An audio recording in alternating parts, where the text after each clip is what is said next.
Once upon a time, a beautiful 18-year-old applied for a job in a Boydison company in Cebu, Philippines.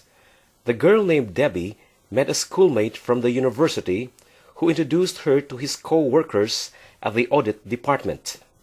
At the far end of the room, she noticed a gentleman whose smile stretched out to the sky. Courteously, she smiled back. She got the job and worked in the accounting department. There were other male colleagues who befriended her, but that smiling guy from audit, Mel, was more than friendly, dropping by often and walking with her home. On one occasion, when there was an office party, Mel volunteered to sing only if Debbie joined him, so they sang "Devoted to You," accompanied by another gentleman courting Debbie. Mel and Debbie blended well, and by Christmas he won her heart, but only after composing a break-up letter to Debbie's absentee boyfriend.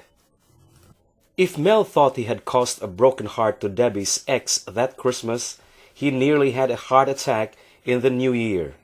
You see, Debbie went home to distant Aurora, Zamboanga del Sur, and failed to return on the first day of work in 1979 as she promised.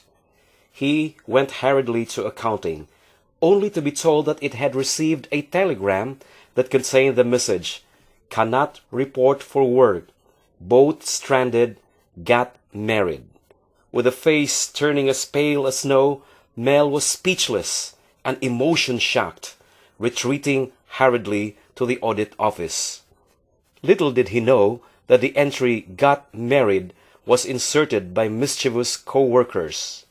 Debbie did return, and the romance blossomed.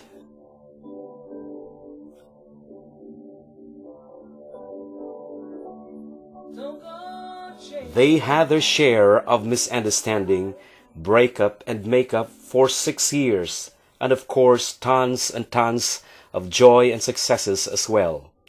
Mel became a lawyer, Debbie a certified public accountant. The next step was marriage, but it wouldn't have happened. You see, a persistent suitor who worked in Fairchild Semiconductor, where Debbie was employed, with the help of his buddies hatched up a plan to kidnap Debbie the day prior to the wedding. By her presence of mind, Debbie never came near the waiting car to be used in the scheme.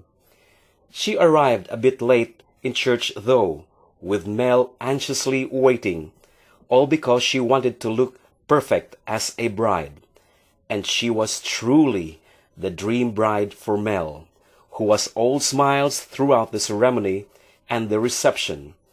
Debbie was everything to Mel, so was Mel to Debbie. But everything you can't have in marriage. There is the need to adjust to each other, relate with in-laws, and manage finances. But Mel would just serenade Debbie with Danny's song. Even though we ain't got money, I'm so in love. And everything would be all right. It was during the early years of being married that Debbie finally fulfilled her passion for dancing, becoming a regular in dance competitions and presentations in the company and activities in organizations. How she loved to dance, and how lovely she danced.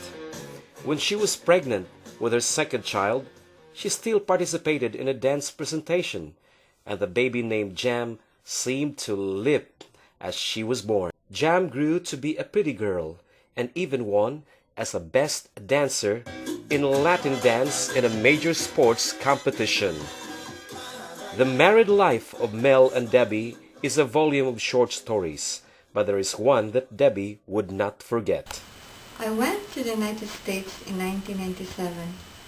Mel told me that he would not trim his mustache and that he would grow a beard until I returned. I could have looked for a job in the United States or toured much longer, but the thought of Mel looking like Saddam Hussein bothered me. Missing Mel, I returned after 2 months. When she returned 2 months later, Mel had a beard and a new song titled You Complete Me.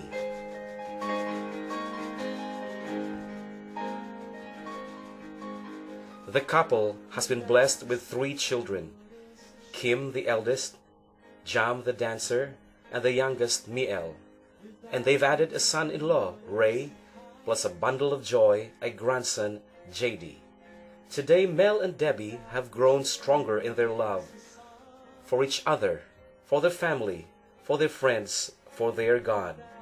Life for them is much like music, sung beautifully in harmony, like a dance, moving gracefully to the beat.